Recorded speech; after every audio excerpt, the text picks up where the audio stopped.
Jallianwala Bagh in Amritsar is a public garden that stands as a moving reminder of one of the most tragic chapters in India's freedom movement. The Jallianwala Bagh massacre, also known as the Amritsar massacre, took place on 13th April 1919.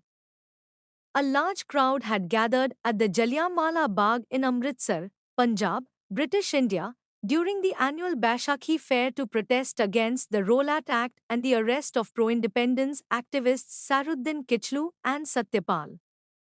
In response to the public gathering, the temporary Brigadier General R.E.H. Dyer surrounded the people with his regiments of the British Indian Army. The Jallianwala Bagh could only be exited on one side, as its other three sides were enclosed by buildings. After blocking the exit with his troops, Dyer ordered them to shoot at the crowd, continuing to fire even as the protesters tried to flee. The troops kept on firing until their ammunition was exhausted. Estimates of those killed vary from 379 to 1,500 or more people. Over 1,200 others were injured, of whom 192 sustained serious injuries.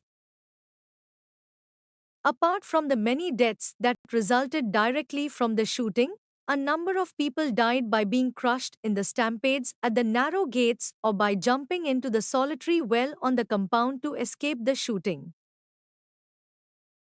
The walls are spotted with bullet marks and holes telling you the story of the bloodiest Baisakhi.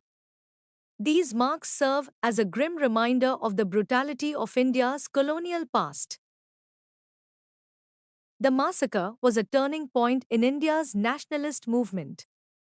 It outraged the Indian people and led to a widespread movement of non-violent civil disobedience led by Mahatma Gandhi. The Indian government has now given the site a facelift. Museum galleries have been opened and a daily sound and light show has been started to display the events of 13th April 1919. This memorial is a tribute to all those unknown martyrs who laid down their lives during the Jallianwala Bagh massacre.